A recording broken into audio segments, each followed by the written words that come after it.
Hi guys! Saan tayo? Binondo. Binondo. So this is going to be our last this year lang. Last gala all together kasi babalik namin ng Palawan. Laksan yun, naiyak kayo.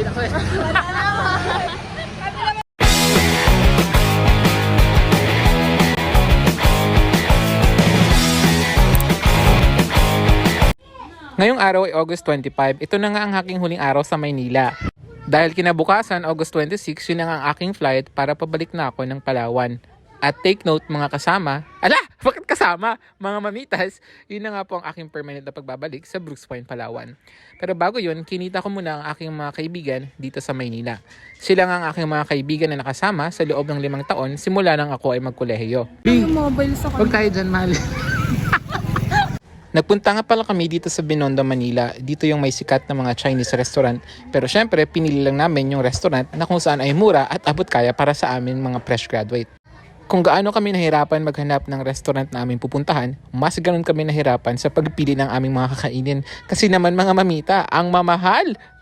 Matapos namin mag-order, nagulat ako kasi bigla akong iniwan ng mga kasama ko. Pagbalik nila, eto na nga. Pwede ba yan? Wakatawa yung Royal Bee. Dahil sobrang mahal ng mga drinks sa loob ng restaurant, bumili sila ng Royal sa labas. Medyo nahiya nga ako kasi nga akala ko hindi pwede. Pero nung tinanong namin sa mga waiter, pwede naman daw basta hindi lang daw ito yung aming bibilin. Dapat may bibilin lang kami pagkain, of course. Dahil patok na patok ang restaurant na ito, ganun din katagal ang kailangan nyong pag-antayin para sa mga order ninyo. Kaya naman para libangin ang aming mga sarili, nag-take na lang muna kami ng mga video. Ito nga pala si Gra, yung nakakulay blue. At yung naka-face mask naman, si Marge. Sila yung mga kaibigan ko nung college ako hanggang sa kami nakapag-graduate na. Lahat kami ngayon ay mga RMT na. Hindi naging malungkot yung 5 taon ko sa Maynila kahit na mag-isa ako. Kasi may mga kaibigan din ako na lagi ko nakakasama sa lungkot man o sa ginhawa. So guys, dumating na yung order namin. Ano tawag dito, Marge? Laba pa. Laba pao. Tapos ito ay seafood na stir fry canton. Tapos ito ay beef tendon. And meron kami dito mga itlog ni Hook. Ganun. Ilok ni Ano to? Mga green chicken xiaolongbao. Tapos yung rice namin nakakaiba kasi may mani. Ito yung Royal. And yung royal, syempre. Sarap gra. Ha? Syempre. Sabi nga nila, sa hinahaba-haba ng prosesyon, matatapos din ito. So, sobrang tagal namin nagantay para maluto lang mga pagkain nito. Sinimulan na namin kumain kasi nga, sobrang pagod namin papunta pa lang biyahe hanggang sa nakarating kami dito para maghanap ng restaurant. Masarap naman yung pansit, pero para sa akin, the best yung kanilang green na xiaolongbao. At yung beef tendon naman, it's a so-so. So guys, titikman na natin first yung xiaolongbao nila na color green. Ayun, ayaw mo panguli.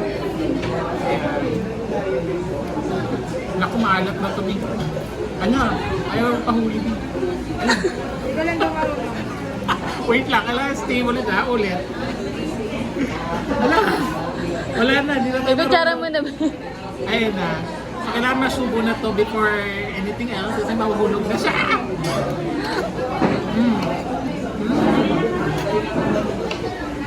Ang tissue. Ang tissue, babe. Tissue? Ano pa yata yung tissue ko, ha? Di yung tissue, di na wala. Ano, tigil sa tayo. Dugyot? Hindi ko pa nagamit yan. Ito yung Ano patay ko na. lang? Napakain mo ako. Patay mo na. Grabe, be. Sakit na ng tiyan ko, be. Nahiya pa. Mga Pinoy talaga kayo, be. Yung xiaolongbao, be. Nag-iisa na lang, be. Ito, hindi ko bet tong tendon na to, be. Parang naalala ko, nakain ko yung tenga ko na malambot na part. Natapos na kaming kumain at nagsimula na kami magsisihan sa mga in-order namin. Siyempre, dumating na rin yung bill namin. Medyo hindi naman siya ganun kamahalan dahil 3 naman kami na maghahati-hati. Siguro nasa 1,000 pesos lang at medyo marami na rin kaming nakain. Sa mga oras na ito, nagtuturuan pa kung sino yung magbabayad. Ganun talaga yung mga B pag pare-pareho pa kayong mga walang trabaho. Pero dahil maghahati-hati naman kami, ang problema naman namin ay wala nga palang GCash dito na bayaran o kaya naman hindi pwedeng gumamit ng card. Kailangan puro cash lang ang bayad. Kaya naman lumabas ulit yung dalawa para makapag-withdraw at makapagbayad kami. Naiwan na naman ako at medyo kinabahan ako kasi baka hindi na bumalik yung dalawa na to. Kailan yung laman? Wala. Tignan mo, nalipag mo. O, tignan. Tignan natin ha. Oh, sige, open mo, B. I-open mo ang wallet. Yan na nga may ambag ko. Oh. Ilabas mo isa-isa. 100 na lang. 150. Meron naman tayo dito. Gagawin ito na lang yung pera ko, B. Ito, 180. Meron naman tayo dito. Huwag mo na ilabas. Wala na tayong pera. So, alam niyo nang gagawin, ha? Magbabangko na lang tayo. Walang laman yan, B. Gagawa ng laman yan. Uy, wala raw card. Wait. Wala rin naman laman niya kahit ilagay niyo doon. Super good. Super card. Pwede ba ito, ba? Ay, ganda ng Pilipinas. Saan tayo Boracay? Thailand. Ah! Noong pauwi na nga kami, medyo nahirapan kami maghanap ng jeep na sasakyan namin. Buti lang may tok-tok sa area. Tok-tok, huy! Hindi, i-tricycle lang talaga yan. Feeling sa Thailand. So, medyo presko naman to, kaya na-enjoy naman namin yung oras namin dito sa e-tricycle. Roller coaster! Nasa roller coaster na kami guys. Bakit naman Ano kaya? Nagparenta ka siya ng ilong. Oo. Ako kagagawa. Ipakita mo rin sa'yo, Dave. Ayaw! Ayaw!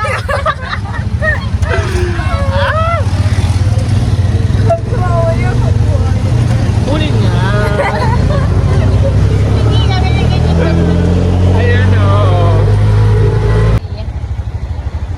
Ano nilipat? Ang hangin pala dito sa Thailand. Aray ko na, kahit.